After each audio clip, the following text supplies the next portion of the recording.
ചരിത്ര പ്രസിദ്ധമായ കുറ്റിച്ചിറ മിസ്കാൽ പള്ളിയിൽ 23ാമത് കോഴിക്കോട് മുഖ്യ ഖാസിയായി മുഹമ്മദ് കോയ ജമുലുല്ലൈലി സ്ഥാനമേറ്റു. ചടങ്ങ് പാണക്കാട് സാദിഖ് അലി ശിഹാബ് തങ്ങൾ ഉദ്ഘാടനം ചെയ്തു. കുറ്റിച്ചിറ പുളിച്ചുവട് ജംഗ്ഷനിൽ നിന്നും നിയുക്ത ഖാസിയെ മിഷ്കാൽ പള്ളിയിലേക്ക് ഘോഷയാത്രയായാണ് ആനയിച്ചത്. മുത്തുകുടയും ദഫ്മുട്ടും ഘോഷയാത്രയ്ക്ക് അകമ്പടിയേകി. വൈദേശികാധിപത്യത്തിനെതിരെയുള്ള പോരാട്ടത്തിന്റെ ഒളിമങ്ങാത്ത പ്രതീകം കൂടിയായ മിഷ്കാൽ പള്ളി അങ്കണത്തിൽ സംഘടിപ്പിച്ച ചടങ്ങ് പാണക്കാട് സാദിഖ് അലി ശിഹാബ് തങ്ങൾ ഉദ്ഘാടനം ചെയ്തു.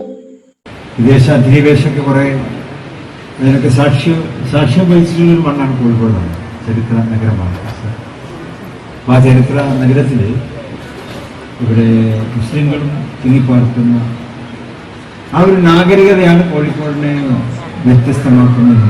മലബാറിന്റെ പ്രമുഖ പട്ടണമായ കോഴിക്കോട്. മിഷ്കാൽ പള്ളി ആക്ടിംഗ് പ്രസിഡന്റ് PO ഹാഷിം അധ്യക്ഷനായി.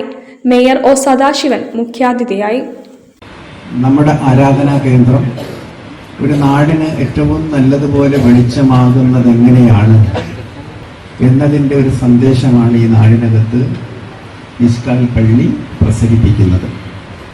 കോഴിക്കോടിൻ്റെ മനുഷ്യ സ്നേഹവും സാഹോദര്യവും നിലനിർത്തുന്നതിൽ മറ്റേതൊരു പട്ടണത്തെക്കാൾ ഏറെ വലിയ പങ്ക് നിർവഹിക്കുന്നതാണ് നമ്മുടെ ആരാധനാലയങ്ങൾ.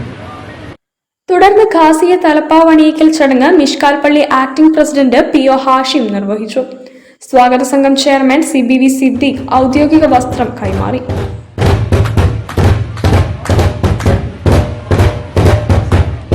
ഡോക്ടർ മുഹമ്മദ് അബ്ദുൽ ഹക്കീം അസ്വരി, കോഴിക്കോട് സാമൂതിരി രാജ പ്രതിനിധി Keralavarma KP Ettanunni Raja, Samastha secretary K Umar Faizy Mukkam, AV Abdurahman Musliyar, Safeer Saqafi, doctor Hussain Randathani, councillor TPM Jishan, N Ummer Koya, K Moideen Koya, doctor K Moidu, CA Ummer Koya, MV Ramsi Ismail തുടങ്ങിയവർ സംബന്ധിച്ചു. കാലിക്കറ്റ് മാപ്പിള ഹെറിറ്റേജ് ഫൗണ്ടേഷന്റെ ആഭിമുഖ്യത്തിൽ കോഴിക്കോട്ടെ ഖാസിമാരുടെ പൂർവ്വകാല ചരിത്രം രേഖപ്പെടുത്തുന്ന പ്രദർശനവും ഒരുക്കിയിരുന്നു. 2009 ശേഷം 17 വർഷം പിന്നിട്ട ശേഷമാണ് ഇത്തരമൊരു ചടങ്ങ് മിഷ്കാൽ പള്ളിയിൽ സംഘടിപ്പിച്ചത്. വിവിധ മത പണ്ഡിതരും സംഘടനാ നേതാക്കളും പുതിയ ഖാസിയെ ഷോൾ അണിയിച്ച് ആദരിച്ചു. News bureau, Kozhikode.